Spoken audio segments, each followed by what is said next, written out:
ಇಂದಿನ ಪವರ್ ಫೋಕಸ್ನಲ್ಲಿ ಚುನಾವಣೆಗೆ ಸಂಬಂಧಪಟ್ಟಂತ ಹಲವು ವಿಚಾರಗಳನ್ನು ಚರ್ಚೆ ಮಾಡೋದಿದೆ. ಅದರಲ್ಲೂ ಬಹಳ ಪ್ರಮುಖವಾಗಿ ಕಾಂಗ್ರೆಸ್ ಹಾಗೂ ಬಿಜೆಪಿಗೆ ಅತೃಪ್ತರೇ ಕಂಟಕರಾಗ್ತಾರಾ? ಎಲ್ಲೋ ಒಂದ್ ಕಡೆ ಬಂಡಾಯದ ಬಿಸಿ ಎರಡೂ ಪಕ್ಷಗಳಲ್ಲಿ ಎದ್ದು ಕಾಣ್ತಾ ಇದೆ. ಎಲ್ಲೋ ಒಂದ್ ಕಡೆ ಎಲ್ಲಾ ಪಕ್ಷಗಳಿಗೂ ಕೂಡ ಒಳೇಟಿನ ಭೀತಿ ಕಾಡ್ತಾ ಇದೆ.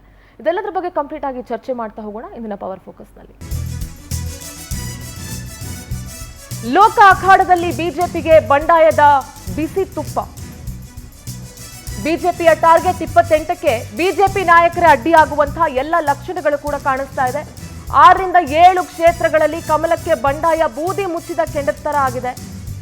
ಶಿವಮೊಗ್ಗ, ತುಮಕೂರು, ಬೆಂಗಳೂರು, ಉತ್ತರ, ಬೀದರ್ ಹೀಗೆ 6ರಿಂದ 7 ಕ್ಷೇತ್ರಗಳಲ್ಲಿ ಕಮಲಕ್ಕೆ ಬಂಡಾಯ ಇದೆಯಲ್ಲ ಅದು ಬೂದಿ ಮುಚ್ಚಿದ ಕೆಂಡತ್ತರ ಇದೆ. ಉತ್ತರ ಕನ್ನಡ, ಹಾಸನ ಕ್ಷೇತ್ರಗಳಲ್ಲಿ ಅತೃಪ್ತರದ್ದೇ ಆತಂಕ. ಇತ್ತ ಗೆಲ್ಲುವ ಕ್ಷೇತ್ರಗಳಲ್ಲೇ ಕಾಂಗ್ರೆಸ್ಗೆ ಅಸಮಾಧಾನದ ಬೆಂಕಿ.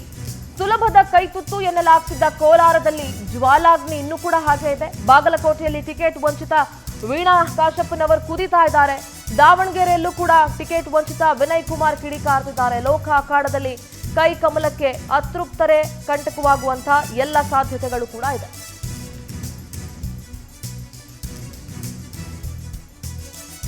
ಈ ವಿಚಾರದ ಬಗ್ಗೆ ಚರ್ಚೆ ಮಾಡ್ತಾ ಹೋಗ್ತೀನಿ. ಚರ್ಚೆಯಲ್ಲಿ ನಮ್ಮ ಜೊತೆಗೆ ಪವರ್ ಟಿವಿಯ managing director Rakesh Shetty sir ಇದ್ದಾರೆ. ಸರ್ ನಮಸ್ಕಾರ, ಕಾರ್ಯಕ್ರಮಕ್ಕೆ ಸ್ವಾಗತ. ಸರ್, ನಾನು ಆಗಲೇ ಹೇಳ್ದಂಗೆ ಕಾಂಗ್ರೆಸ್ ಹಾಗೂ ಬಿಜೆಪಿಗೆ ಎಲ್ಲೋ ಒಂದು ಕಡೆ ಅತೃಪ್ತರೇ ಕಂಟಕರಾಗುವಂಥ ಎಲ್ಲ ಲಕ್ಷಣಗಳು ಕಾಣಿಸ್ತಾ ಇದೆ.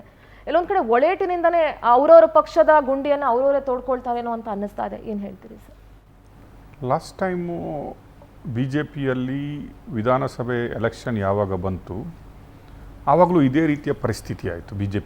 ಬಿ ಜೆ ಪಿಯ ಹೈಕಮಾಂಡ್ ತಗೊಂಡ ನಿರ್ಧಾರದಿಂದ, ಅಂದರೆ ನಂಬರ್ 1 ಜಗದೀಶ್ ಶೆಟ್ಟರನ್ನು ಪಾರ್ಟಿಯಿಂದ ಹೊರಗಡೆ ಇಟ್ಟಿದ್ದು, ಅರವಿಂದ್ ಲಿಂಬಾವಳಿ ಈ ಕಡೆ, ಆ ಕಡೆ ಲಕ್ಷ್ಮಣ್ ಸವದಿ, ಈಶ್ವರಪ್ಪರವರನ್ನು ಕೂಡ ಪಕ್ಷದಿಂದ ಹೊರಗಡೆ ಇಡುವ ಪ್ರಯತ್ನ ಆಯಿತು. ಅದರಿಂದ B J P had set back. 136 Congress ಸಿಕ್ತು. ಆಲ್ಮೋಸ್ಟ್ ಕಾಂಗ್ರೆಸ್ ಆಗ ಒಂದು ರೀತಿಯ ಯಾವುದೇ ಈ ರೀತಿಯ ಗೊಂದಲಗಳು ಕಾಂಗ್ರೆಸ್ಸಲ್ಲಿ ಇರಲಿಲ್ಲ. ಬಟ್ ಈ ಸಲದ election it's a very tough election to both the parties in Karnataka. ಯಾಕೆ ಹೇಳ್ತಾ ಇದ್ದೀನಿ ಅಂದರೆ, ಒಳ ಏಟು ಅಂತ ನಾವು ಏನು ಹೇಳ್ತೀವಿ, ಬಂಡಾಯ ಅಂತ ಏನು ಹೇಳ್ತೀವಿ, ಇದು ಕಾಂಗ್ರೆಸ್ಸಲ್ಲಿ ಮಾತ್ರ ಅಲ್ಲ, ಎರಡೂ ಪಕ್ಷಗಳಲ್ಲೂ ಇದೆ. ಈಗ ಕಾಂಗ್ರೆಸ್ ಬಗ್ಗೆ ಮಾತಾಡಿ ನೀವು. ಕಾಂಗ್ರೆಸ್ ಹೀಗೆ ಬಂದಾಗ ಮೊದಲ ಬಂಡಾಯ ನೀವು ನೋಡಿದರೆ ಕೋಲಾರ, ಅವರಿಗೆ ಎಲ್ಲಿವರೆಗೆ ಆಯ್ತಂದರೆ ಎರಡೂ ಬಣಗಳು ಯಾವ ರೀತಿ ಫೈಟ್ ಮಾಡಿದ್ವು ಅಂದರೆ, 5 ಜನ MLAಗಳು ಹೋಗಿ MLCಗಳು ಒಟ್ಟಿಗೆ ಹೋಗ್ಬಿಟ್ಟು ರೆಸಿಗ್ನೇಷನನ್ನು ಕೊಡ್ತೀವಿ, ನಾವು ಮುನಿಯಪ್ಪನವರ ಅಳಿಯನಿಗೆ ಟಿಕೆಟ್ ಕೊಟ್ಟರೆ ರಾಜಕಾರಣ ಆದರೂ ಬಿಡ್ತೀವಿ, ಮುನಿಯಪ್ಪನ ಅಳಿಯನನ್ನು ನಾವು ಚುನಾವಣೆಗೆ ನಿಲ್ಲಿಸಲಿಕ್ಕೆ ಬಿಡಲ್ಲ ಅಂತ ಹೇಳಿದ್ರು. ಮುನಿಯಪ್ಪನವರು ಅದೇ ರೀತಿ ಸ್ಟ್ರಾಂಗ್ ಆಗಿ ನಿಂತ್ಕೊಂಡ್ರು, ಏನು ಮಾಡಿ ಆದರೂ ನಾನು ಅಳಿಯನಿಗೆ ಸೀಟ್ ತೊಗೊಂಬರ್ತೀವಿ ಅಂತ. ಫೈನಲಿ ಎಲ್ಲಿವರೆಗೆ ಅಂದರೆ, ಈಗ ಒಂದು ಸೂತ್ರ, ಎರಡೂ ಪಾರ್ಟಿಗೆ ಆಗುವಂಥ ಸೂತ್ರ ಅಂದರೆ ಗೌತಮ್ಗೆ ಟಿಕೆಟ್ ಕೊಟ್ಟರು. ಅದರ ನಂತರ ಏನಾಯಿತು, ಐ ಥಿಂಕ್ ಆಲ್ಮೋಸ್ಟ್ ಎಲ್ಲ ಸರ್ವೆಗಳಲ್ಲೂ ಹೇಳಿದ್ದು ಕೋಲಾರ ವಿನ್ನಿಂಗ್ ಸೀಟ್ ಕಾಂಗ್ರೆಸ್ಗೆ, ಬಿ ಜೆ ಪಿಗೆ ಇಲ್ಲಿ ಟಫ್ ಇದೆ ಅಂತ. ಯಾಕಂದರೆ 5:3, 5 MLAಗಳು ಕಾಂಗ್ರೆಸ್ದಾದರೆ 3 MLAಗಳು JDS ಮತ್ತು ಇತರ ಪಾರ್ಟಿಗಳಿಗೆ ಆದರೆ, ಅಲ್ಲಿ ಈಗ ಕಾಂಗ್ರೆಸ್ಗೆ ಸೋಲುವ ಭೀತಿ. ಯಾಕಂದರೆ ಎರಡೂ ಪಾರ್ಟಿಗಳು ನಾವೇ ಹೇಳ್ದಂಗೆ MC ಸುಧಾಕರ್ ಒಬ್ಬರು ಬಿಟ್ಟರೆ ರಮೇಶ್ ಕುಮಾರ್ ಬಣ ಆಗಲಿ, ಮುನಿಯಪ್ಪ ಬಣ ಆಗಲಿ ಯಾರೂ ಒಟ್ಟಿಗೆ ಹೋಗ್ತಾ ಇಲ್ಲ ಅನ್ನುವ ಒಂದು ಸೀಟ್.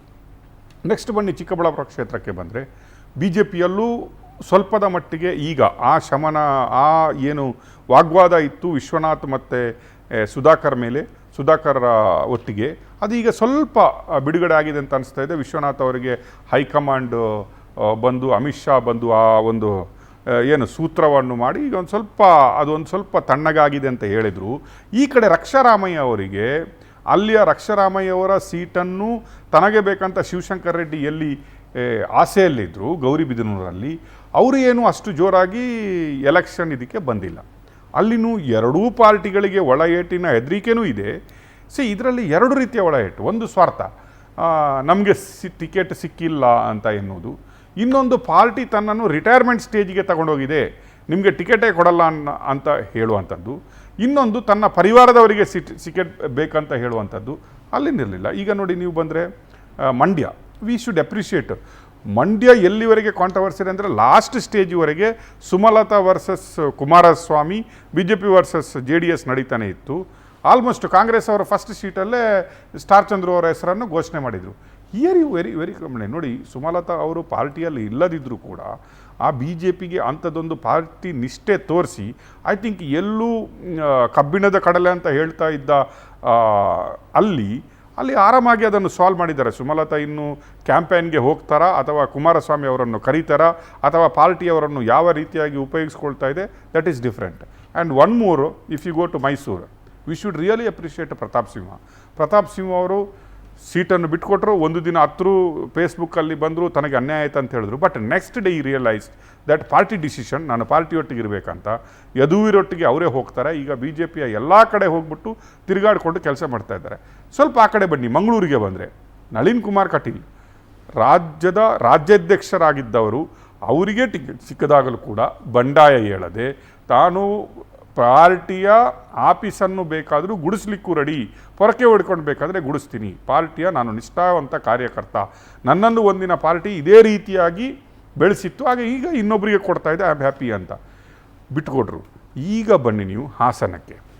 ಜೆ ಡಿ ಎಸ್ ಮತ್ತು ಬಿ ಜೆ ಪಿಯವರ ಈ ಕಾಂಬಿನೇಷನ್ ಇದೆ ಏನು ಹಾಸನದಲ್ಲಿ, ಇದೇ ದೊಡ್ಡ ಒಂದು ರೀತಿಯ ಸುದ್ದಿಯಾಗಿತ್ತು. ಯಾವ ರೀತಿಯಾಗಿ ಇವರು ಮಾಡ್ಕೋತಾರೆ ನೀವು ನೋಡಿದರೆ, ಅಲ್ಲಿ ಪ್ರೀತಮ್ ಗೌಡ ಮತ್ತು ರೇವಣ್ಣ ಫ್ಯಾಮಿಲಿಯ fight, it is not a easy fight, it's a very strong fight.